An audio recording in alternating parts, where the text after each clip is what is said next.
குதிரை யுத்த நாளுக்கு ஆயத்தமாக்கப்படும். ஜெயமோ எங்க வரும்? கர்த்தராலே வரும். கண்களை மூடுவோமா? ஜெயம் கொடுக்கிற ஆண்டவர் நம்முடைய ஆண்டவர். குதிரை யுத்த நாளுக்கு ஆயத்தமாக்கப்படும். ஜெயமோ கர்த்தரால் வரும். உங்களை கிருபையாக நேசிக்கிற அன்பின் நல்ல தகப்பனே, இந்த மாதத்தின் 3வது வாரத்துல உங்க திருமுகத்தை நோக்கி வந்திருக்கிறோம். உங்க பாதத்தை பிடித்து வந்து நிற்கிறோம். நீர் எங்களோடு பேசணும்னு நிற்கிறோம். கடந்த வாரங்களா எங்களோட பேசுனீங்க, நன்றி. இந்த வாரம் நீர் எங்களோடு பேசும். இன்னைக்கும் நீர் எங்களோடு பேசும். இந்த வாரத்துக்குரிய மன்னாவை எங்களுக்கு தாங்க. அதுதான் எங்களை பலப்படுத்தும், அதுதான் எங்களை நடத்தும். அந்த வார்த்தை தான் எங்களை உயிர்ப்பிக்கும். இந்த வார்த்தை தான் எங்களை மீண்டுமாய் உங்களுடைய களத்துல கொண்டு வரும். நீங்க பேசுங்க. அதுக்கு முன்பா என்னை மறைத்து நீங்க வெளிப்படுங்க. உங்க நாமம் மகிமைப்படட்டும். என்னுடைய ஆவி ஆத்மா சரீரம் உச்சந்தலை முதல் உள்ள காவலருடைய களத்தில் ஒப்பு கொடுக்கிறேன். நீங்க பேசுங்க, நாங்க கேட்கிறோம். இயேசுவின் இன்ப நாமத்தில் ஜெபிக்கிறோம். அன்பின் நல்ல தகப்பனே, ஆமென், ஆமென். அல்லேலூயா. கர்த்தர் நல்லவர். நம்மை மட்டுமா நடத்தி வந்திருக்கிறார். கடந்த முதல் வாரத்துல ஜெயம் எங்கிருந்து வரும், எதுலெல்லாம் நமக்கு ஜெயம் கிடைக்கும் என்று சொல்லி ஒரு 3 காரியங்களை பார்த்தோம். வியாதியிலிருந்து ஒரு ஜெயம், கடனிலிருந்து ஒரு ஜெயம், அப்புறம் தடைகளிலிருந்து ஒரு ஜெயம் கிடைக்கும் என்று சொல்லி நம்ம பார்த்தோம். போன வாரம் நம்ம ஆயத்தப்பட வேண்டும் என்று சொல்லி நம்ம பார்த்தோம். வேதாகமத்தில் ஆயத்தம் தேவை என்று பார்த்தோம். எதில் ஆயத்தம் வேணும்?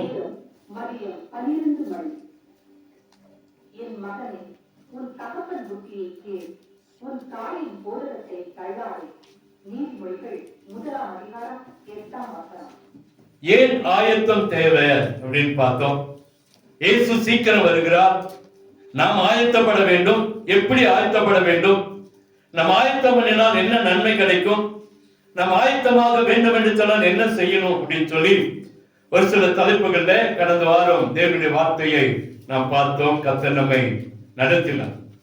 இந்த வாரமும் அதை தொடர்ந்துதான் நாம பார்க்க போகிற. இந்த வாரத்துல ஒரு வீடு பிரதிஷ்டை, ஒரு 40 நாள் கூட்டங்கள் என்று சொல்லி பல காரியங்கள் நடந்தாலும் இன்னைக்கும் கர்த்தர் நம்மோடு கூட பேசுகிறவராக இருக்கிறார். இன்னைக்கு நம்ம போன வாரம் பார்த்தது தொடர்ந்துதான் நம்ம பார்க்க போறோம். குதிரை யுத்த நாளுக்கு ஆயத்தமாக்கப்படும். ஜெயமோ கர்த்தராலே வரும். ஒரு குதிரையே ஒரு யுத்தத்துக்கு ஆயத்தமாக்கப்படுகிறது என்று சொன்னால் நம்முடைய வாழ்க்கையில அந்த கேட்டை சாத்திட்டு வாங்க. நம்முடைய வாழ்க்கையில ஒரு அழிந்து போகிற யுத்தத்துக்கு ஒரு பெரிய ஆயத்தம் தேவை என்று சொல்லி கர்த்தர் எதிர்பார்க்கிறார் என்று சொன்னால் ராஜாதி ராஜாவின் பெரிய மகிமைக்கு நாம் ஆயத்தமாக்கப்பட வேண்டும். அல்லேலூயா. இப்ப நம்மை கர்த்தர் ஆயத்தமாக்குற தேவன், நம்மை சரிப்படுத்துகிற தேவன், நம்மோடு கூட பேசுகிற தேவன், நம்ம தினந்தோறும் ஆயத்தப்படுத்துகிற தேவன். அல்லேலூயா. இங்க நம்ம தினந்தோறும் ஆயத்தமாக்கப்படுகிறோமா இல்லையா? காலையில இருந்து நைட்டு படுக்க போக வரைக்கும் நம்ம ஒவ்வொரு நிமிஷம் ஒவ்வொரு மணி நேரங்களும் ஆயத்தப்படுகிறோமா இல்லையா? படுத்த ட்ரெஸ்ஸோட நம்ம வெளியே என்ன செய்யறதில்ல, போறதில்ல. அப்புறம் பிரஷ் பண்ணாம சாப்பிடுறது இல்லை. அப்படி ஒவ்வொரு காரியங்களும் நம்ம ஆயத்தமாக்கிட்டே தான் இருக்கிறோம். அதுல விசேஷமா என்னன்னா, நம்ம ஒரு மார்க்கெட்டு போறோம்னா அதுக்கு ஒரு தனி ட்ரெஸ் வச்சிருக்கிறோமா இல்லையா? கடைக்கு போகணும்னா ஒரு ட்ரெஸ், அப்புறம் கல்யாணத்துக்கு போகணும்னா விசேஷங்களுக்கு போகும்போது ஒரு வித்தியாசமான ஒரு ட்ரெஸ் நம்ம வச்சிருக்கிறோம். இது ஒரு ஆயத்தம் தானே. சாவுக்கு போகும்போது, துக்கத்துக்கு போகும்போது ஒரு ட்ரெஸ் வச்சிருக்கிறோம். கல்யாண வீட்டுல போய் இந்த ட்ரெஸ் போட முடியாது, துக்க வீட்டுல போய் பட்டு போட என்ன செய்ய முடியாது, கட்ட முடியுமா? ஒரு மாதிரி பார்ப்பான். கட்டலாம், கட்ட முடியாதுன்னு இல்ல, கட்டலாம். கட்டிட்டு போய் பார்த்துட்டு வந்து எனக்கு சொல்லுங்க எப்படி சொன்னாங்க, எப்படி அவங்களோட ரியாக்ட் இருந்துச்சுன்னு சொல்லி. அதுக்கு நமக்கு முடியுது இல்லை, அப்படிதான் இல்ல. நான் ஒரு ஷர்ட் வச்சிருக்கேன். துக்க வீட்டுக்கு போகும்போது காலர் மாட்டு கருப்பு போட்ட ஒரு ஷர்ட் வச்சிருக்கேன். எப்ப போனாலும் அது ஒரு துக்கத்தை காட்டுகிறதுக்கு ஒரு ஷர்ட் வச்சிருக்கோம். அல்லேலூயா. பட்டன் எல்லாம் கருப்பு பட்டன் போட்டு, இந்த ஷர்ட்ல ஒயிட் பட்டன் இருக்கும். அந்த ஷர்ட்ல மாத்திரம் எப்படி இருக்கும்? கருப்பு பட்டன். இந்த சைடு எல்லாம் இந்த காலர் பேக் மாத்திரம் கருப்பு அப்படி வைத்திருக்கும். ஏன்னா நம்மளும் அந்த துக்கத்தோடு கலந்து கொள்ளணும், அந்த அவர்களோட துக்கத்தோடு பங்கெடுக்கணும் அப்படின்னு நம்ம நினைக்கிறோம். அல்லேலூயா. இதுவும் ஒரு வித ஆயத்தம் தான். இதுவும் ஒரு வித ஆயத்தம் தான். அல்லேலூயா. இன்னைக்கு நம்முடைய வாழ்க்கையில எப்போதுமே தினந்தோறும் ஆயத்தப்பட வேண்டிய கட்டாயத்துக்குள்ள இருக்கிறோமா இல்லையா? தினந்தோறும் ஒரு கட்டாயம் இருக்கிறது. நம்ம ஒரு ஆயத்தமாக வேண்டிய ஒரு கட்டாயம் உலகத்துல காட்டுகிறோம். உலகத்தின் ஜனங்களுக்கு முன்பாய் நம்ம காட்டிக் கொண்டு இருக்கிறோம். ஆனா இதே ஆயத்தத்தை ஆண்டவர் சொல்றாரு, ஒவ்வொரு நாளும் ஒவ்வொரு விசுவாசி ஆயத்தமாகப்பட வேண்டும்.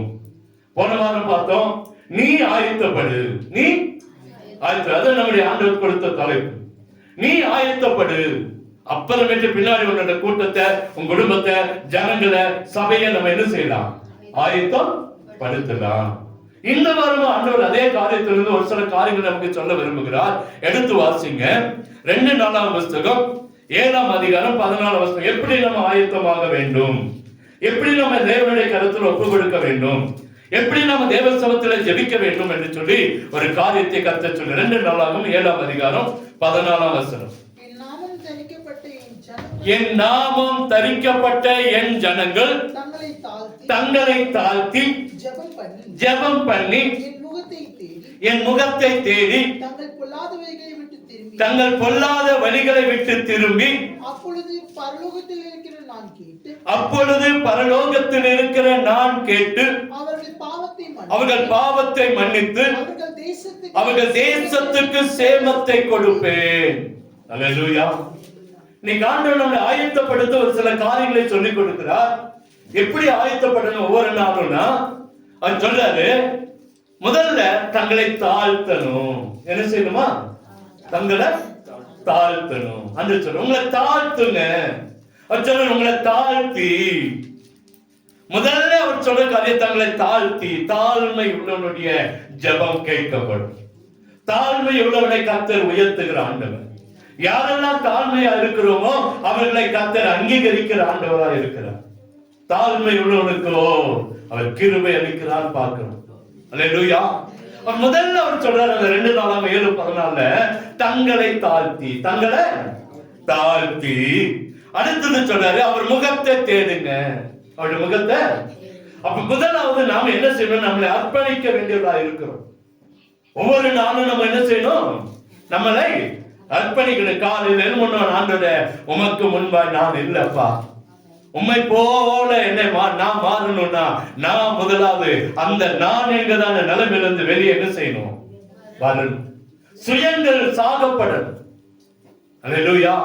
உமக்கு முன்பா என்னால நிற்க முடியாது.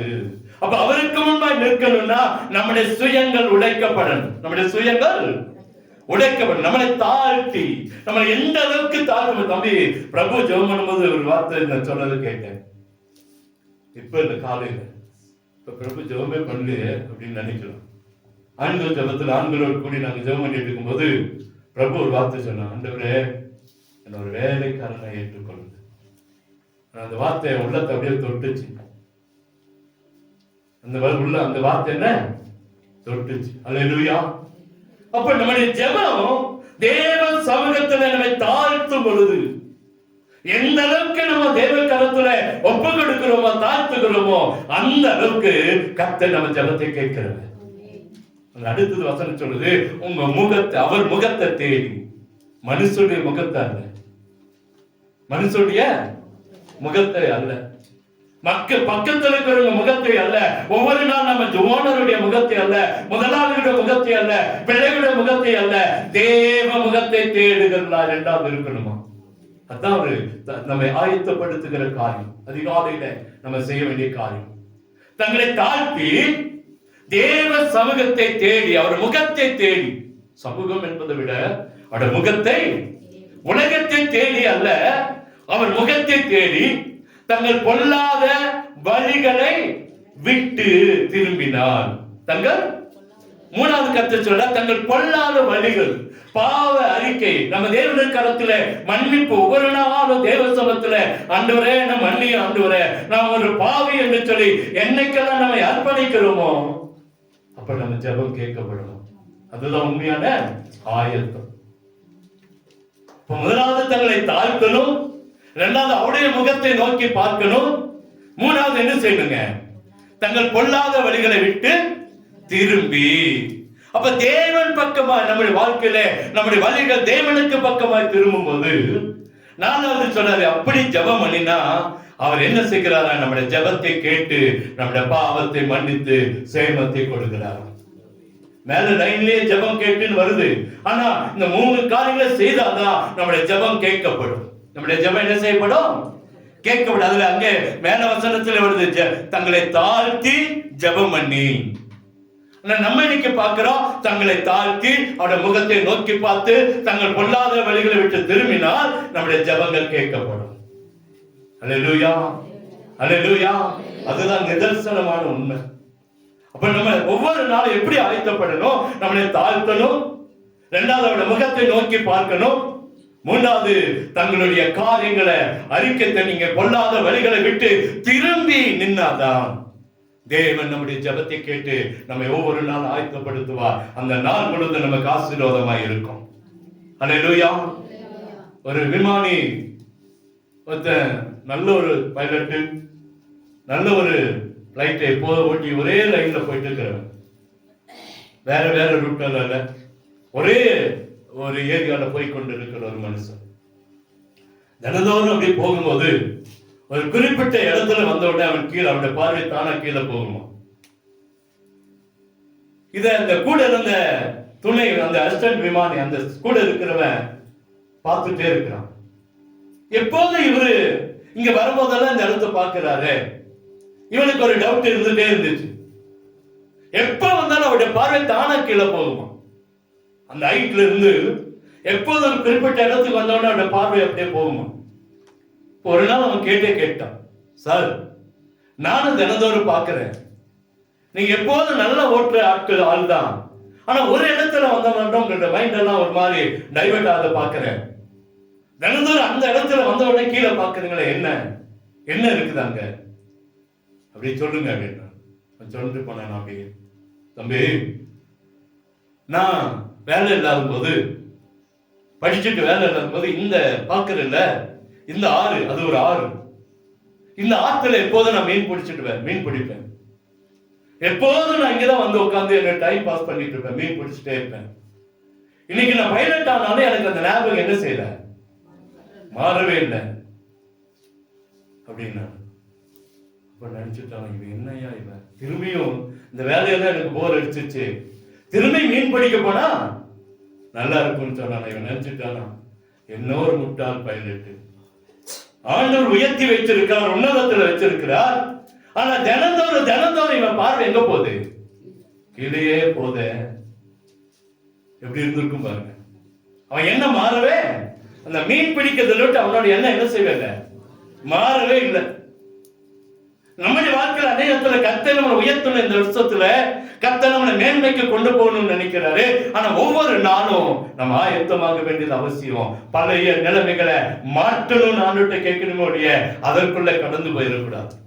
அதற்குள்ள நமக்குள்ள இந்த பாவங்கள் இன்னும் விசுவாசி தான், இன்னும் நமக்குள்ள கோபமா இல்ல, வைராக்கியமா இல்ல, அநேக பெருமை மாறல, அநேக ஜாதி வெறி மாறல, அநேக காரியங்கள் நம்மிடத்துல இன்னும் மாறல. இருக்கா இல்லையா சொல்லுங்களேன். நமக்குள்ள இன்னும் விசுவாசி தான், இன்னும் பரிசுத்தவான், இன்னும் நீதிமானாதான் இருக்கிறோம். நம்ம நினைப்பு அப்படி இருக்கு. நமக்குள்ள இன்னும் பழைய சுபாவங்கள் என்ன செய்யல, மாறல. கோபப்படுறது மாறல, சண்டை போடுறது மாறல, திட்டுறது மாறல, அடிக்கிறது மாறல, எல்லாம் நடக்குது. ஆனா பெயருக்கு யாரு நம்ம விசுவாசி. இன்னைக்கு பெயருக்கு ஒரு கிறிஸ்தவன் என்று வாழ்ந்து கொண்டு இருக்கிறோம்.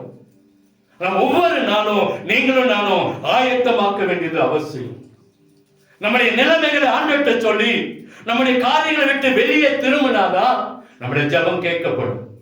இல்லாட்டி நம்ம ஜெபம் ஒருபோதும் கேட்கப்படாது, ஒரு நாளும் கேட்கப்படாது. எத்தனை வருஷங்கள் ஆனாலும் இந்த 3 காரியங்களை செய்யாம நம்முடைய ஜெபத்துக்கு பதில் வரவே வராது. தங்களை தாழ்த்தி தேவ முகத்தை பார்த்து தங்களுடைய நிலைமைகளை பொல்லாத வழிகளை விட்டு திரும்பினால் நம்முடைய ஜெபம் கேட்கப்பட்டு தேசத்துக்கு நன்மை கிடைக்குமா? தேசம் என்று சொன்னால் நம்முடைய வீட்டுக்கு, குடும்பத்துக்கு, நம்முடைய பகுதிக்கு, நம்முடைய ஏரியாவுக்கு ஒரு நன்மையை கர்த்தர் தருவார். அல்லேலூயா. நம்ம ஒவ்வொரு நாளும் ஜெபத்துல ஆயத்தமாக்க வேண்டியது அவசியம். இது ஒரு தலைப்பு தான், செய்திக்குனாலே கடந்து போவோம். இன்னைக்கு யாரெல்லாம் தேவனுடைய வழி, அந்த அவனுடைய வழியை விட்டு தேவனுடைய வழியை பிடித்தார்களோ அவங்க வாழ்க்கையை கர்த்தர் ஆசீர்வதித்தார், அவங்களை கர்த்தர் ஆயத்தப்படுத்தினார். இன்னைக்கு நம்ம ஒரு ஆயத்தத்துக்காக பார்த்து கொண்டு இருக்கிறோம். இயேசு சீக்கிரம் வருகிறார், சீக்கிரமாய் வருகிறார், சீக்கிரமாய் வருகிறார். அவனுக்குரிய காரியத்தை அவன் பிடித்துக் கொள்ள வேண்டும் என்று கர்த்தர் விரும்புகிறார். அல்லேலூயா. ஆரம்பத்துல ரொம்ப விசுவாசமா இருந்தவங்க இன்னைக்கு எத்தனையோ பேர் காணும், எத்தனையோ பேரு காணும். இருக்கிறோம், ஆனாலும் காணல, ஆனாலும் காணல. இன்னைக்கு ஆண்டவர் நம்மளை ஆயத்தப்படுத்தபடியா ஒரு காரியத்தை சொல்ல விரும்பி கொண்டிருக்கிறார். நாம் எப்படி வெளியே வர வேண்டும், எதுல இருந்தாலும் வெளியே வந்தா நம்ம ஆயத்தமாகுவோம், கர்த்தருக்கு பிரியமானவர்களை மாறுவோம் என்று சொல்லி ஒரு சில சம்பவங்களை நாங்கள் உங்களுக்கு முன்பாக வைக்க விரும்புகிறேன். லூக்கா எழுதின சுவிசேஷம் தெரிஞ்ச ஒரு சம்பவங்களை தான் நம்ம மீண்டும் மீண்டும் பார்க்க போகிறோம். லூக்கா எழுதின சுவிசேஷம் 15ஆம் அதிகாரம்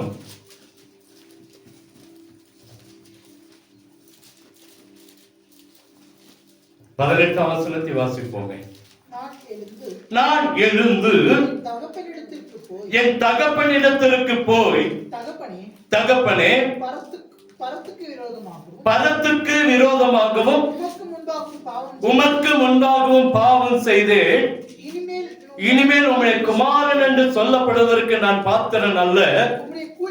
உம்முடைய கூலிக்காரர் ஒருவனாக என்னை வைத்துக் கொள்ளும் என்பேன் என்று சொல்லி எழுந்து புறப்பட்டு தன் தகப்பனிடத்தில் வந்தான். போதும்.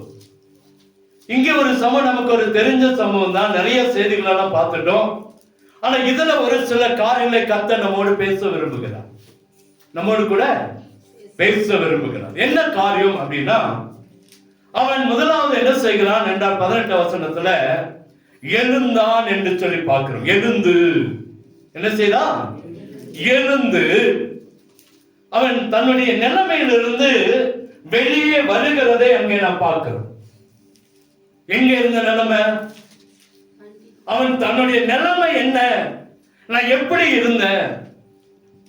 பன்றிக்கல்ல, பன்றி தவிட்டுக்கல் இந்த இடத்துல அவன் முதலாவது அவன் எழுந்து தன் நிலைமையை உணர்ந்தான் பார்க்கிறோம். தன் நிலைமைய, நான் எப்படி எங்க அப்பா வீட்டுல இருந்தேன், எங்க அப்பாவோடு இருக்கும்போது நான் எப்படி இருந்தேன், எங்க அப்பாவோடு இருக்கும்போது நான் எப்படி ஆசீர்வதிக்கப்பட்டேன், எங்க அப்பாவோடு இருக்கும்போது ஜனங்கள் எல்லாம் என்னை எப்படி ஏற்றுக்கொண்டாங்க, எங்க அப்பாவோடு இருக்கும்போது எனக்கு என்ன கணம் கிடைத்தது, என்ன கணம் கிடைத்தது. தன் நிலைமையை அறிந்தான், அவன் உணர்ந்தவனா இங்கே காணப்படுகிறான். தன் பாவி என்பதை அந்த இடத்துல ஒத்துக்கொண்டான். நான் தகுதியற்றவன் என்பதை அங்கே அறிக்கை செய்தான். இந்த 3 வசனம் 3 காரியத்தில் அதான் சொல்லப்படுகிறது. அவன் எழுந்து உணர்ந்தான், தன் நிலைமை அறிந்தான், தன் பாவி என்பதை ஒத்துக்கொண்டான், நான் தகுதியற்றவன் என்பதை அறிக்கை செய்தான். அல்லேலூயா. இரண்டாவது முறை அவன் எழுகிறான். இங்கே முதல்ல எழுந்துன்னு தான் பார்க்கிறோம். அந்த கடைசியில பாருங்க 20ஆம் வசனம், எழுந்து புறப்பட்டு தன் தகப்பன் இடத்துக்கு வந்துட்டான். எங்க வந்துட்டான்? பேச்சோட நிக்கல, அறிக்கையோட நிக்கல, ஒரு உடன்படிக்கையோட நிக்கல. நான் இதை செய்திருவேன் சொல்லி நம்ம ஆரம்பத்துல எதெல்லாம் எழுதி வச்சோமோ அதோடு நிக்கல, அதை முடிக்கவும் கர்த்தர் அவனுக்கு கிருபை கொடுத்தான். அல்லேலூயா. எழுந்து அங்க அழகு வாசிக்கிறோம், என் தகப்பனிடத்துக்கு போய், தகப்பனே, அடுத்து சொல்ற பரத்துக்கு விரோதமாகவும் உமக்கு முன்பாக நான் பாவம் செஞ்சுட்டேன், இனிமேல் உடைய குமாரன் என்று சொல்லப்படுறதுக்கு நான் பாத்திரன் அல்ல, உடைய கூலிக்காரர் ஒருவனாக என்னை வைத்துக் கொள்ளும் என்பேன் சொல்லி எழுந்து புறப்பட்டு தன் தகப்பனிடத்துல வந்துட்டான். நிலைமை நமக்கு நல்லா தெரியும். ஒரு பெரிய நல்ல ஐஸ்வர்யா வீட்டில் வளர்ந்தவன், ஆசீர்வாதமா இருந்திருப்பான், அநேகரால புகழப்பட்டிருப்பான். ஆண்டவர் விட்டு தூரம் போனான். தூரம் போகும்போது ஜனங்கள் இருந்தாங்க, நண்பர்கள் இருந்தாங்க, எல்லாரும் இருந்தாங்க. ஆனா ஆஸ்தி போனது ஒருத்தன் இருக்கல, தன்னிருந்து பணம் போனதும் ஒருத்தன் இருக்கல. பணம் இருக்கும்போது இருப்பாங்க, பதவி இருக்கும்போது இருப்பாங்க. நம்ம அபிஷேகம் விட்டு நம்மளை விட்டு போயிடுச்சுன்னா யாரும் இருக்க மாட்டாங்க. அந்த ஆஸ்தி என்பது நம்முடைய அபிஷேகம், கர்த்தர் கொடுத்த அபிஷேகம், கர்த்தர் கொடுத்த வரம், கர்த்தர் கொடுத்த வல்லமை, கர்த்தர் கொடுத்ததான கிருபையை நம்ம இழந்துட்டோம்னு சொன்னா நம்ம குடும்பமே நம்மோடு இருக்காது. நம்ம குடும்பமே நம்மளை கேவலப்படுத்த ஆரம்பிச்சிடும். ஜெபிக்கிற, வேதத்தை வாசிக்கிற என்ன பிரயோஜனம்? என்ன பிரயோஜனம்? ஏன் தெரியுமா? அபிஷேகத்தை இழந்துட்டோம்னு அர்த்தம். என்னைக்கு இந்த வார்த்தை வருதோ அன்னைக்கு நம்முடைய ஆவியின் அபிஷேகத்தை இழந்துட்டோம்னு அர்த்தம். அன்னைக்கு நம்முடைய வளங்களை இழந்துட்டோம்னு அர்த்தம். நம்முடைய கர்த்தர் கொடுத்த பெரிய கிருபையை நம்ம இழந்துட்டோம்னு அர்த்தம். இவன் எல்லாத்தையும் இழந்தான். ஐஸ்வர்யத்தை இழந்தான், பணத்தை இழந்தான், நன்மைகளை இழந்தான், தனக்கு கொடுத்த கிருபையை இழந்துட்டான். தனக்கு கொடுத்த கிருபை. இன்னைக்கு அதுதான் இங்க பார்க்க போறோம். அவன் தன்னுடைய வாழ்க்கையில இழந்ததெல்லாம் பெருசல்ல. தனக்கு கிடைக்க வேண்டிய ஆகாரம், தனக்கு கிடைக்க வேண்டிய கிருபை, தனக்கு கிடைக்க வேண்டிய மகிமையை இழந்து பன்றிக்கு பின்பாக போய் நின்று கொண்டு இருக்கிறான். பன்றி என்பது அசுத்தமானது. பன்றி என்பது தேவையில்லாத ஒரு காரியம். இன்னைக்கு அநேக நேரத்துல மனிதர்கள் நாம் என்ன செய்யறோம்னா, தேவன் கொடுத்த கிருபை இழந்து பாவத்துக்கு பின்பாய் அலைந்து கொண்டிருக்கிறோம். ஹல்லேலூயா, ஹல்லேலூயா. பாவம் செய்யலன்னா அது உங்களுக்கு இல்ல, பாவத்தோடு இருப்பீங்கன்னா அது உங்களுக்கு தான். இந்த செய்தி எனக்கு தான், எங்களுக்கு தான், நமக்கு தான். இளைய குமாரன் அங்கே உணர்ந்தா, தன் நிலைமை அறிந்தா, தான் பாவி என்பதை ஒத்துக்கொண்டான், நான் தகுதியிட்டவன் என்பதை அறிக்கை செய்தான். இரண்டாவது முறை எழுந்து தன் தகப்பன் வீட்டுக்கு போயிட்டான். இந்த கடைசி நேரத்தில் கர்த்தர் நம்மிடத்துல உணர்த்தி கொண்டிருக்கிற, எச்சரித்துக் கொண்டிருக்கிற ஒரு காரியம், நாம் எதை இழந்து போயிருந்தாலும் சரி, ஒருவேளை பணத்தை இழந்து போயிருக்கலாம், வசதி இழந்து போயிருக்கலாம், வாய்ப்புகள் இழந்து போயிருக்கலாம், திறமை இழந்து போயிருக்கலாம், நன்மைகள் இழந்து போயிருக்கலாம். ஆண்டவர் கொடுத்த கிருபையை இழந்து நிற்கிறது வேதனை. ஆண்டவர் கொடுத்த நிறைய நேரத்துல ஆண்டவர் கொடுத்த கிருபையை இழந்து நிற்கிறோம். எத்தனை பேர் ஒத்துக்கொள்கிறோம்? தேவன் கொடுத்த அபிஷேகம் இன்னைக்கு இல்ல, தேவன் கொடுத்த வரங்கள் இன்னைக்கு இல்ல, தேவன் கொடுத்த அற்புதங்கள் இல்ல, ஆவியின் கனி நம்மிடத்துல இல்ல, அன்பு இல்ல, சந்தோஷம் இல்ல, சமாதானம் இல்ல, நிம்மதி இல்ல, பாதுகாப்பு இல்ல, பலன் இல்ல. இன்னைக்கு ஆவியின் கனி நம்மிடத்துல செயல்படல. அல்லேலூயா.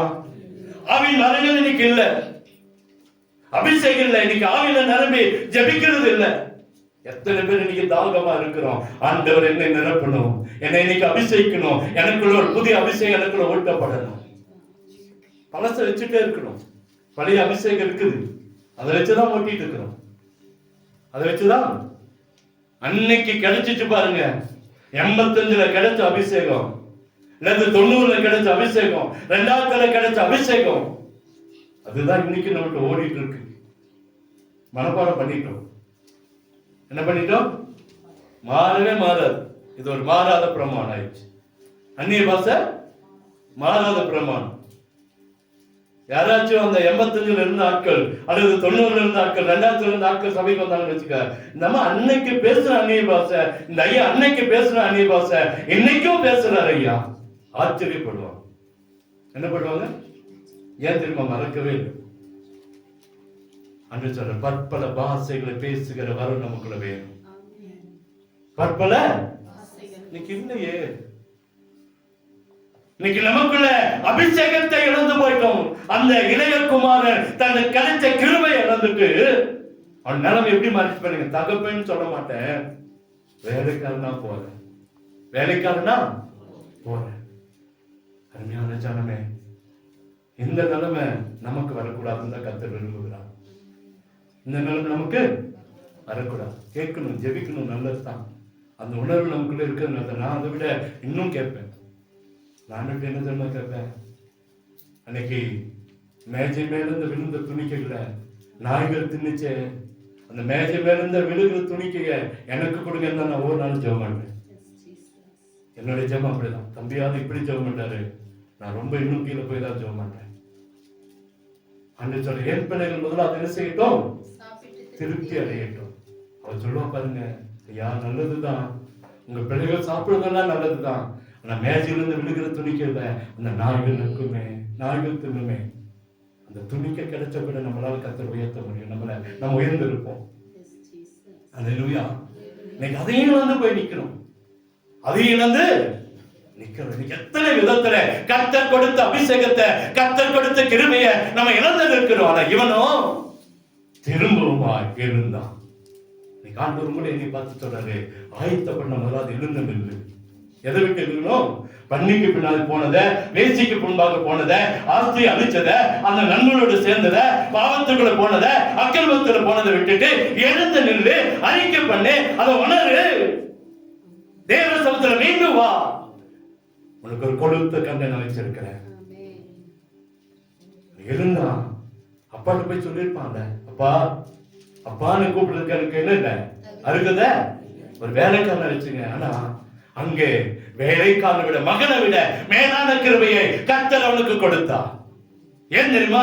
அவன் தன் பாவி என்பதை உணர்ந்தா, தன் நிலைமை அறிந்தா, தன் தகுதியை ஒத்துக்கொண்டா, அறிக்கை செய்தா, இரண்டாவது முறை பாவத்திலிருந்து வெளியே எழுந்து தேவன் பக்கமா திரும்பி போனான். கர்த்தர் அதுக்காக நம்மளை பார்த்துட்டே இருக்காரு. வசனம் சொல்லுது பாருங்க, அவன் தூரத்துல வரும்போதே தகப்பன் ஓடி போய் கட்டி அன்னை தென்னு கொடுத்தாராம். அப்ப அப்பா பாருங்க, நம்ம வருவோமா, நம்ம திரும்ப வருவோமா, நம்ம நிலைமை அறிஞ்சு வருவோமா, நம்ம தேவனை நோக்கி வருவோமா, நான் தேவனை நோக்கி வருவோமான்னு பார்த்துட்டே இருக்கிறாருங்க, பார்த்துட்டே இருக்கிறாரு. தேவன் பக்கமா திரும்பவுமான்னு ஆண்டவர் ஒவ்வொரு நாளும் நம்மளை பார்த்துட்டே இருக்கிறாரு. யாரையும் விட்டு கொடுக்கிற ஆண்டவர் நம்முடைய ஆண்டவர் அல்ல. இருக்கிற ஜனங்களை கொண்டு போய் நரகத்தில் தள்ள ஆண்டவரோட விருப்பம் இல்ல. தகப்பன் பார்த்துட்டே இருந்தான், என் பையன் வருவானா, என் பையன் வருவானா, என் பையன் வருவானான்னு பார்த்துட்டே இருந்தது போல நம்முடைய அப்பா இயேசு நம்மளை பார்த்துட்டே இருக்கிறாரு. இந்த மகன் வருவாங்களா, இந்த மகன் வருவானா, இன்னைக்கு என் பையன் வருவானா, என் பிள்ளை வருவானான்னு பார்த்துட்டே இருக்கிறாரு. வந்துட்டோம்னா ஆசீர்வாதமே. கரிசனத்துல கர்த்தர் உங்களோடு என்னோட பேசிக்கொண்டு இருக்கிற காரியம், அதை எழுந்து அவர் பக்கமா வருவோம். அல்லேலூயா. ஆண்டவர் எப்போதுமே நம்மளை பார்த்துட்டு இருக்கிறாருங்க. எப்போதுமே அவருடைய பார்வை நம்ம பக்கமா திரும்பல, அவர் அந்த பக்கமா திரும்பல, இந்த பக்கமா திரும்பல, நம்மையே கூர்ந்து கவனிக்கிறார். அந்த வசனம் எனக்கு ரொம்ப அழகா பிடிக்குது. அங்க பாருங்க, எழுந்து புறப்பட்டு தன் தகப்படத்துல வந்தா, அவன் தூரத்துல வரும்போதே, எங்க வரும்போதுங்க, எவ்வளவு தூரத்துல வந்தான்னு தெரியல, அவருக்கு தெரியுது என் பையன் என் பக்கம் வந்துட்டான்ப்பா, என் பையன் திருந்திட்டான், என் பையனுக்கு ஒரு ஆசீர்வாதத்தை நான் தரணும்னு சொல்லி ஓடி வந்து கட்டி அணைத்து முத்தமிட்ட ஆண்டவர். அல்லேலூயா, அல்லேலூயா. நீங்க உங்களுக்கு எனக்கு அதே வார்த்தையை கர்த்தர் தருகிறார். அவன் தகப்பன் ஓடி வந்து அவனை கண்டு மனதுருகி, இந்த நிலைமை மோசம், அவனுடைய நிலைமை மோசம், நல்லா இருந்தவன் ஆசீர்வாதம் வந்தா, இன்னைக்கு கிருபை இழந்து, மகிமை இழந்து, அபிஷேகத்தை இழந்து, கந்த துணியோட கால செருப்பு இல்லாம அவன் போட்ட நிலைமை ரொம்ப வேதனை. பிச்சைக்காரனை போல இருந்தான். எப்படி இருந்தான்? நம்ம நினைக்கலாம், ஆண்டவருடைய அன்பை விட்டு வெளியே போயிட்டுனா ஆசீர்வாதமா வாழ்ந்துருவேன் நினைக்கலாம். நடிகர்களுக்கு வச்சு கேள்விப்பட்டேன், கிறிஸ்துவா இருந்தது அவனுக்கு போர் அடிச்சுட்டான். கிறிஸ்துவா இருந்தது போர் அடிச்சு மற்ற போய் சேர்ந்துட்டான். வேற மாத்திட்டு லிவிங்ஸ்டன் ஒருத்தர் இருந்தான், தெரிஞ்சிருக்கும், நடிகை ஒருத்தர். எனக்கு அந்த நாட்கள் ஏதோ ஒரு யூடியூப்ல ஒரு வசன செய்தி பார்த்துட்டு இருக்கும்போது ஒரு வசனம், அப்படி ஒரு காரியம் வருது, இவனுக்கு போர் அடிச்சுச்சா கிறிஸ்துவனா இருந்தது. ஜனங்களுடைய மென்டாலிட்டி இன்னைக்கு பாருங்க, வேற மாத்திட்டு இன்னைக்கு வேறு மதத்துல போய் சேர்றான். ஆனா ஆண்டவர் அப்படியே ஒவ்வொரு நாளும் நம்மளை பார்த்துட்டே இருக்கிறாரு. என் மகன், என் மகன், என் மகன், என் மகன் எப்போ எப்போ என் பக்கம் திரும்புவாங்க. இன்னைக்கு நம்ம சபைக்கு கர்த்தர் கொடுக்கிற வார்த்தை தான், நம்ம எழுந்துருவாங்க. போதும், பன்னிக்கு பின்பாக அழிஞ்சது போதும், பாவத்துக்கு நேரம் போனது போதும், அக்கிரமத்துக்கு நேரம் நின்னது போதும். தேவன் பக்கமா திரும்புவோம். அவன் எழுந்தா, திரும்பவும் எழுந்தா, தன் தகவல் வீட்டுக்கு போயிட்டான், சொன்னதை செஞ்சுட்டான், எடுத்த முடிவை நிறைவேற்றிட்டான். எங்க அப்பாட்ட போனா எப்படி இருக்கும்? திருப்தியான சாப்பாடு, பூர்த்தியான சாப்பாடு. அதான் நினைக்கிறான், நான் எழுந்து என் தகப்பனுக்கு போவேன். அவன் பாருங்க மேல 17 வசனத்துல, அவனுக்கு புத்தி தெரிந்த போது அவன் என் தகப்பனுடைய கூலிக்காரர் எத்தனையோ பேருக்கு பூர்த்தியான ஆமே நானும் சாகிறேன். உலக பசி அல்ல, தெய்வ பசியில நாம நின்று கொண்டு இருக்கிறோம். அடிக்கடி நினைச்சு பார்க்கிறேன், நம்ம கிட்ட இருந்து அபிஷேகம் எங்க போச்சு, நம்ம கிட்ட இருந்து வரங்கள் எங்க போச்சு, நம்ம கிட்ட இருந்து வல்லமை எங்க போச்சு?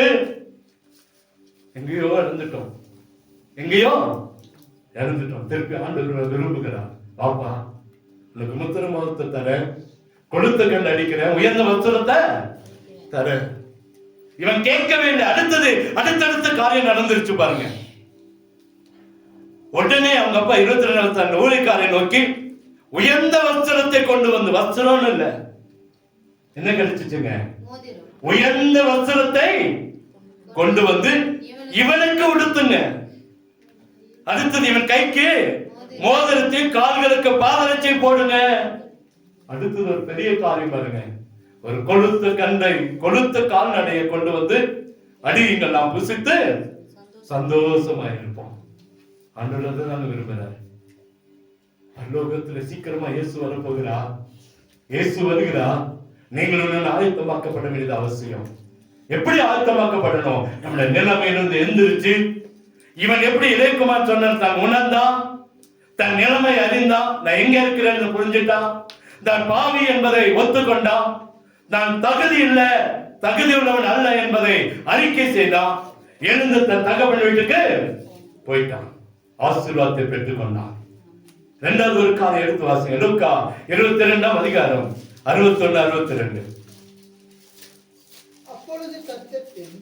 அப்பொழுது கர்த்தர் திரும்பி பேதுருவை நோக்கி பார்த்தார். சேவல் கூவுகிறதற்கு முன்னே நீ என்னை 3 தரம் மறுதலிப்பா என்று கர்த்தர் தன்னிடத்தில் சொன்ன வசனத்தை உடனே நினைவுக்கு உண்டு வெளியே போய் மனம் கசந்து அழுதான். இரண்டாவது ஒரு திரும்புகிற காரியம், தெரிந்த சம்பவம் தான். பேதுருவுடைய வாழ்க்கையில தேவன் பக்கமா திரும்புகிறான். இங்க இளையகுமாரன் எழுந்தான், தேவன் பக்கமா திரும்பினான். அவன் ஆயத்தமானான் தேவனுடைய பந்திக்கு, தேவனுடைய ஆசீர்வாதத்துக்கு. அவன் காரியமாய் அவனுக்கு முழு ஆசீர்வாதத்துக்கும் தகுதியானவனாய் கர்த்தர் அவனை மாற்றினான். இங்கே பார்க்கிறோம், ஆண்டவர் சொன்னதை நினைவு கூர்ந்தான். ஆண்டவர் எப்ப சொல்றாரு? 22:34 வாசிங்களேன். அதே லூக்கா 22:34. அவர் அவனை நோக்கி, பேதுருவே, இன்றைக்கு சேவல் கூவுகிறதற்கு முன்னே நீ என்னை அறிந்திருக்கிறதை 3 தரம் மறுதலிப்பாய் என்று உனக்கு சொல்ல. நீ என்னை அறிந்திருக்கிறத, என்னை யாருன்னு தெரிந்திருக்கிறத. ஒரு சேவல் 2 தரம் கூவும், 2 தரம் கூவுதுல நீ எத்தனை தரம் மறுதலிப்பாய்?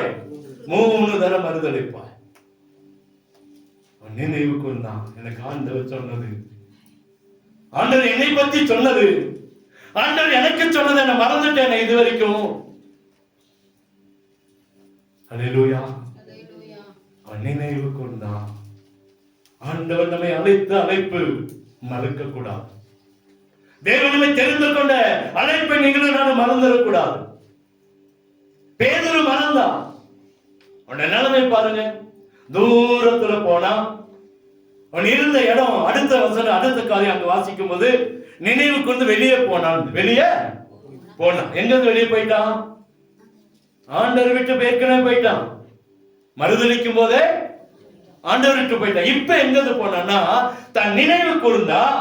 ஆண்டவர் என்ன உணர்த்தினார், நான் பாவின்றதை உணர்த்தினார்ன்றதை நினைவு கூர்ந்தா. நிறைய இடத்துல ஜெபத்துல கர்த்தர் சொல்லுவார், நம்ம யாரு அப்படியே டிவி போல வரும், உட்கார்ந்து ஜெபம் பண்ணி பாருங்க. நம்ம பாவங்கள அப்படியே புட்டு வைப்பாங்க, தெரியுமா? இந்த அனுபவம் இருக்கா? உட்கார்ந்து பாருங்க. அன்னைக்கு செஞ்ச பாவம். கர்நாடக ஒரு காரியத்தை வாசித்தேன். 37 ரூபா 50 காசு ஒரு வீட்டுல இருந்து திருவிட்டு போயிட்டாரு ஒருத்தர். எத்தனை ரூபா? 37 ரூபா 50 காசு. பல வருஷத்துக்கு முன்னாடி. இப்ப கொண்டு வந்து அந்த குடும்பத்துக்கு 3 லட்சம் ரூபாய் கொடுத்தாரு.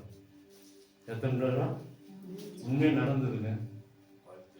கோயம்புத்தூர்காரு சிலோன்ல ஸ்ரீலங்காவில் இருந்திருக்காரு. பக்கத்து வீட்டில் இருந்த ஒரு பாட்டி கையில காசு இல்லை, வீட்டுக்கு போய் எங்கேயோ தேடிகளும் பார்த்துக்காரு. 37 ரூபா 50 காசு இருந்திருக்கு. அவர் கணக்கு வச்சிருக்காரு பாருங்க. 37 ரூபா 50 காசு. வந்துட்டாரு. வந்து எங்கெங்கயோ வேலையெல்லாம் செஞ்சு பெரிய பணக்காரங்க. 2 ஹோட்டல் கோயம்புத்தூர் இருக்குது, சென்னையில் ஒரு பெரிய கேட்டரிங் சர்வீஸ் எல்லாம் வச்சிருக்காரு. பெரிய ஆள் ஆயிட்டாரு. ஒரு நாள் ஆண்டவர் வேதத்திலிருந்து உணர்த்தினார், நீ கடங்காரனா இருந்தா பரலோகத்துக்கு வர முடியாது. கடங்காரனா இருந்தா நம்ம கடன் இருந்தா தயவு செய்து எப்படியாச்சும் கொடுக்கறதுக்கு ட்ரை பண்ணிருங்க.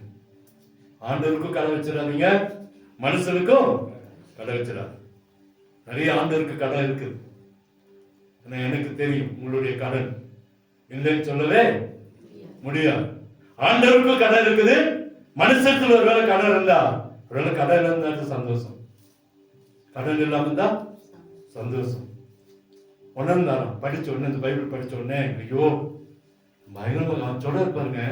அங்க துணி எடுத்த காசு கொடுக்கல, இங்க ஹோட்டல்ல சாப்பிட்ட காசு கொடுக்கல, இங்க பழக்கடையில சாப்பிட்ட காசு கொடுக்கல, எல்லாத்தையும் ஏமாத்திட்டு போயிருக்க.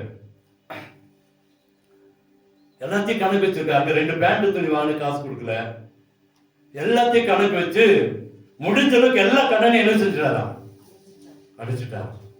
இந்த அம்மாங்களை தேடி பார்த்திருக்காரு. சிலோனுக்கு போனாங்க, இல்ல தமிழ்நாட்டுக்கு வந்துட்டாங்க. தமிழ்நாட்டுக்கு வந்து அங்க பார்த்து ஒரு பொண்ணு தான் இருக்கு. அந்த ஒரு பொண்ணும் அவங்க வீட்டுக்காரர் இருந்தா, பிள்ளைங்க இருந்திருக்காங்க, 3 பிள்ளைங்க. அவங்களுக்கு 70,000 ரூபாய் பிரிச்சு கொடுத்துட்டாரு. இல்ல 3 பேருக்கு பாகம் போட்டு கொடுத்துருக்காரு. 6 பேருக்கு என்ன பாகம் போட்டு அந்த 3 லட்சம் ரூபாய் எல்லாத்துக்கும் பிரிச்சு என்ன செஞ்சுட்டாரு. 2 பேரை கொண்டு திருப்பி சிலோன்ல போய் அங்க அவங்களை கண்டுபிடிச்சு கொடுத்துட்டு அதை ஒரு அறிக்கையா போட்டிருக்காரு. எல்லா கடனையும் நான் என்ன செஞ்சுட்டேன் அடிச்சுட்டு. பாருங்க, வெளியே போனா நினைவு கூர்ந்தா. 2வது வெளியே போயிட்டேன். எங்க வெளியே போனா, தூரத்துல நின்று நெருப்பு காஞ்சிட்டு இருந்தா பாருங்க. அந்த ஜனங்களோடு கூட கலந்து அவங்களோடு கூட உறவாடிட்டு இருந்தானே, அந்த இடத்தை விட்டு வெளியே வந்தான். இன்னைக்கு ஆண்டவர் தான் சொல்றாரு, நம்ம இருக்கிற இடம் எந்த இடம், யாரோட ஐக்கியம், நம்ம ஐக்கியம் யாரோடு இருக்கிறது, யாரோட நம்ம ஃப்ரெண்ட்ஷிப். யார் வர சொன்னா, தூரத்துல போய் பார்க்க ஆண்டவர் சொன்னாரா? பேதுருவ சொல்லல. இவ்வளவு போறோம் போய் ஆண்டவர் அங்க அடிக்கப்பட்டிருக்கா, இவங்க நெருப்பு காத்துட்டு இருக்கான். ஆண்டவர் வேதனைப்பட்டு இருக்காரு, இவன் ஜாலியா குளிர் காய்ந்து கொண்டு இருக்கிறான். நம்ம அநேக நேரத்துல ஆண்டவர் அடிக்க வச்சுட்டு, ஆண்டவரை வெட்கப்படுத்திட்டு, ஆண்டவரை துக்கப்படுத்திட்டு நாம அங்க குளிர் காய்ந்து கொண்டு இருக்கிறோம். பேதுரு அதான் செஞ்சான்.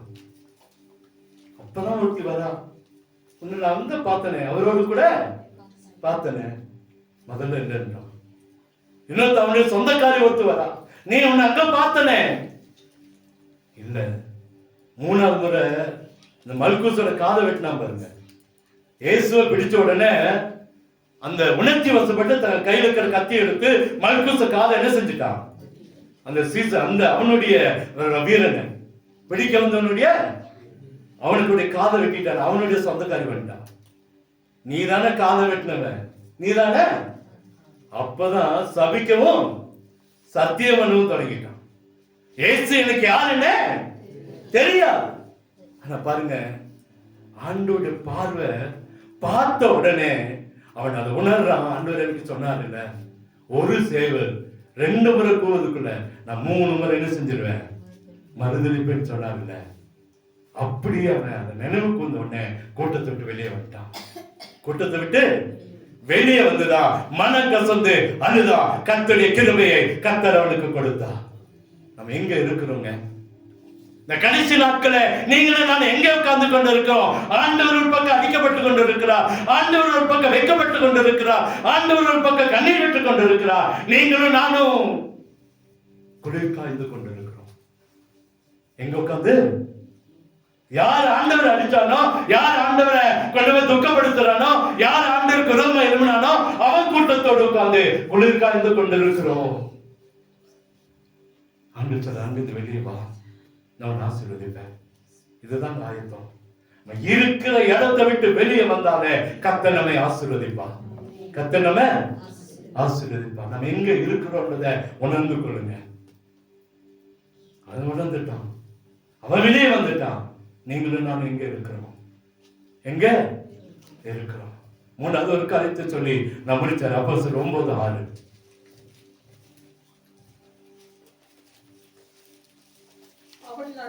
அவன் நடுங்கி திகைத்து, ஆண்டவரே, நான் என்ன செய்ய சித்தமாயிருக்கிறீர்?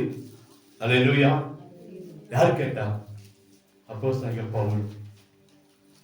அப்போஸ்தலனாகிய ஆண்டவரை நேரடியாக துன்பப்படுத்தாவிட்டாலும் ஆண்டவருடைய பிள்ளைகளை துன்பப்படுத்தணும். அப்போஸ்தலன் சவுல். சவுல் அப்புறம் தான் பவுல். இப்ப யாரு? சவுல். ஆண்டவர் போய் கேட்கிறார், ஏப்பா முள்ளில் உதைக்கிறது உனக்கு கடினமா இல்லையா? ஆண்டவர் தன்னுடைய ஜனங்களை அடித்தாலும் ஆண்டவர் அதை உணர்கிறார். அந்த அடி ஆண்டவர் வேதனைப்படுகிறார். நடக்கிற சம்பவம் நமக்கு தெரியும். அந்த அதிகாரத்துல அவன் அடிக்கப்படுறான், கீழே விழுறான். பார்வை போது ஆண்டவர் அவனோடு பேசுகிறார்.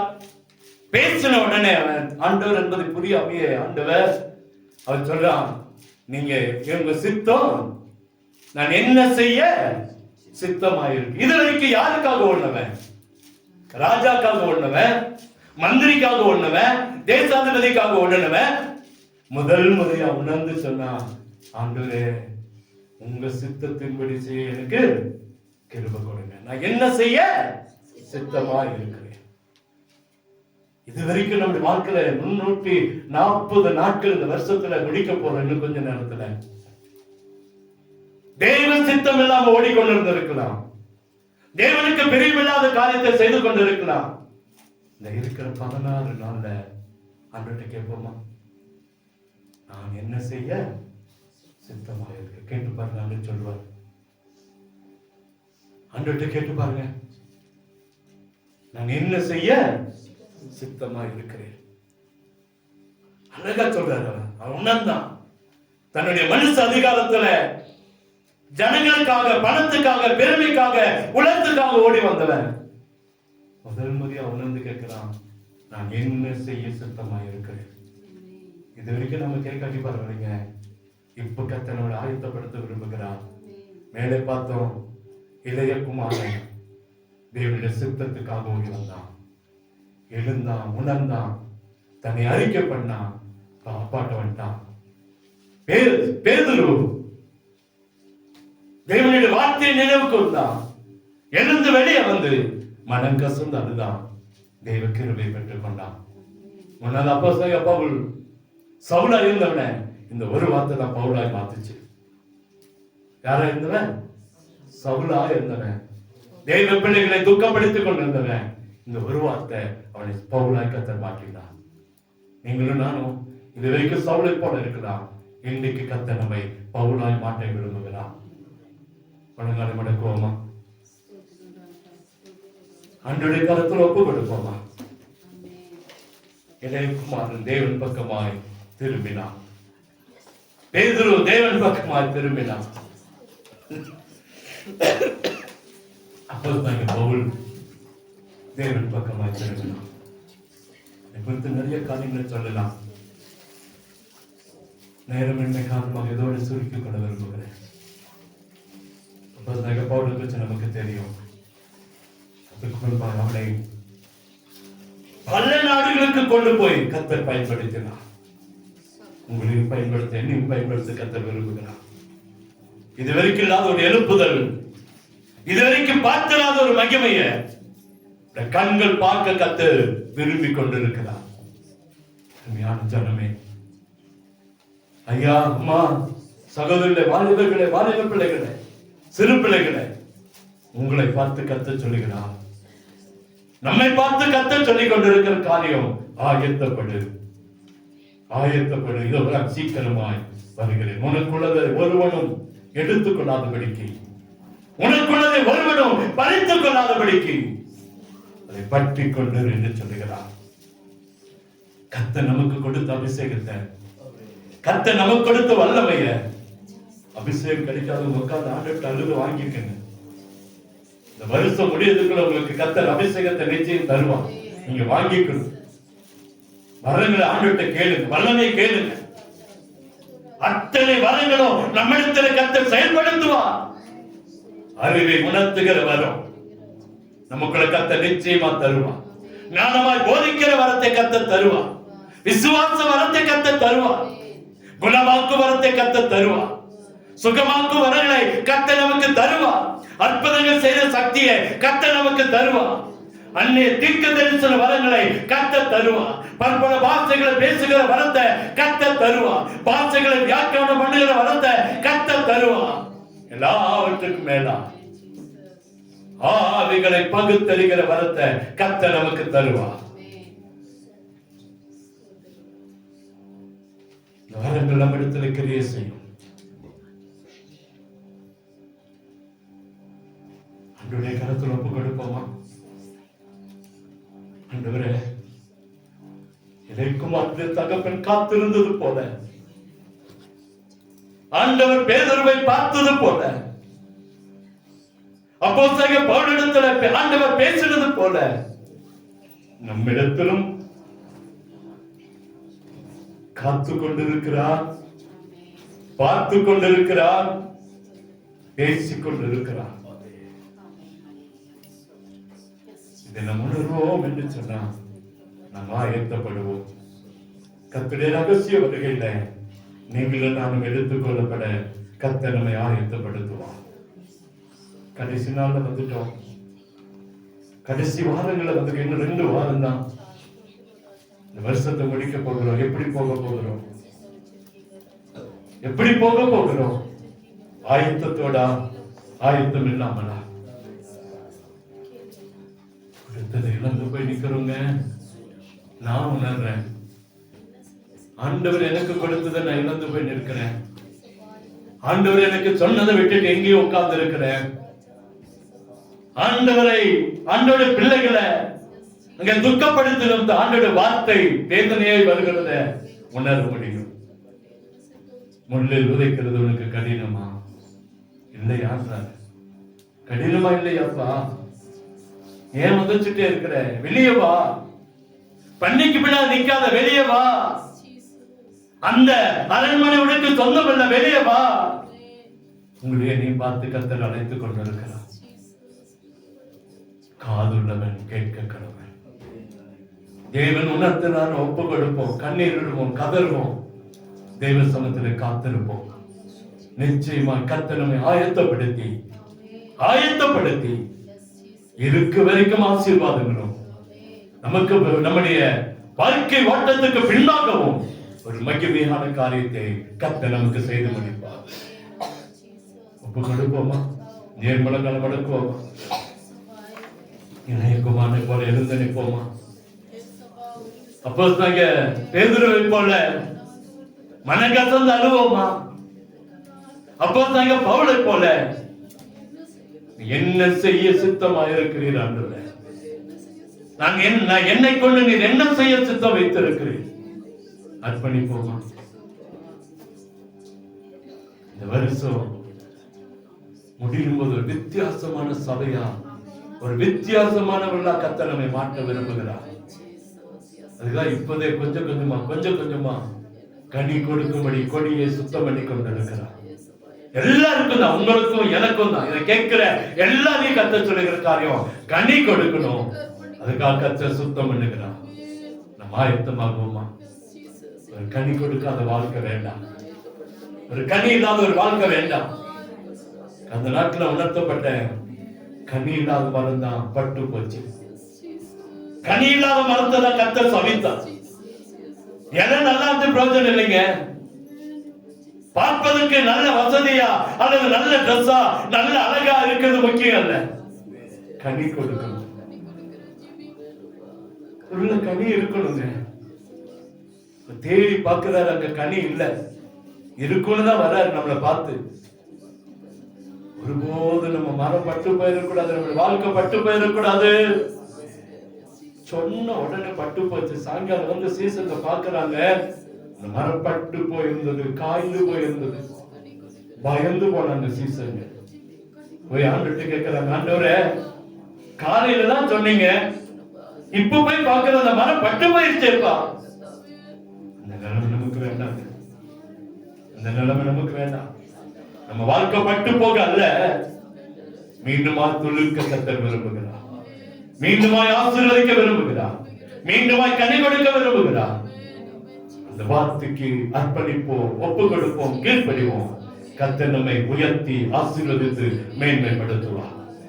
எங்களை கிருபையாய் நேசிக்கிற அன்பின் நல்ல தகப்பனே, இந்த வார்த்தைக்காய் நன்றி. என்னோடு பேசுவேன், எங்களோடு பேசுவேன். உங்களுக்கு நன்றி ஆண்டவரே. வந்திருக்கிற ஒவ்வொருவரோடும் பேசுங்க. கேட்கிற பார்க்கிற எல்லாரோடும் நீங்க பேசுங்க. உங்க வார்த்தை அபரிதமாய் கடந்து போகட்டும். ஆண்டவரே, ஜனங்களை ஆயத்தப்படுத்திக் கொண்டிருக்கிறது, என்னையும் ஆயத்தப்படுத்திக் கொண்டிருக்கிற நன்றி. ஒவ்வொருவரையும் ஆயத்தப்படுத்தி வைத்திருக்கிற ஆண்டவரே, அந்த பரம கானானுக்குள்ள, இந்த பாலும் தேன் ஓடுகிற அந்த கானானுக்குள்ள, எங்களுக்காக வைத்திருக்கிற அந்த தேவ ராஜ்யத்துக்குள்ள, எங்களுக்காக வைத்திருக்கிற அந்த பரலோக மன்னாவுக்காக எங்களை ஆயத்தப்படுத்த வேண்டும் என்று சொல்லி ஜெபிக்கிறோம்.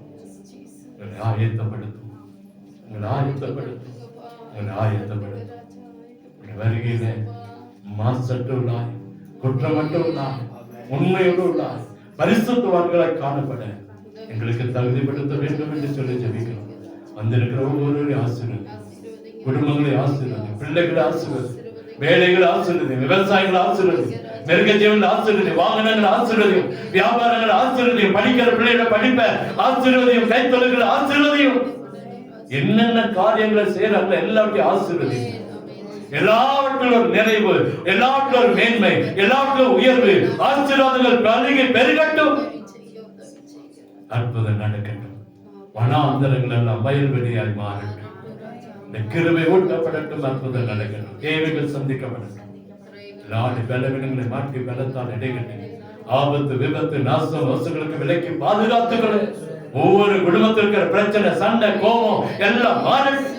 சமாதானத்தை கட்டெடுங்க, சமாதானத்தை கட்டெடுங்க. உங்களுடைய சமாதானத்தை எங்களுக்கு கொடுத்து ஒவ்வொருவரும் சமாதானத்தோடு கடந்து போக உதவி செய்யும். அற்புதம் நடக்கட்டும். இயேசுவின் இன்ப நாமத்தில் ஜெபிக்கிறோம் அன்பின் நல்ல தகப்பனே.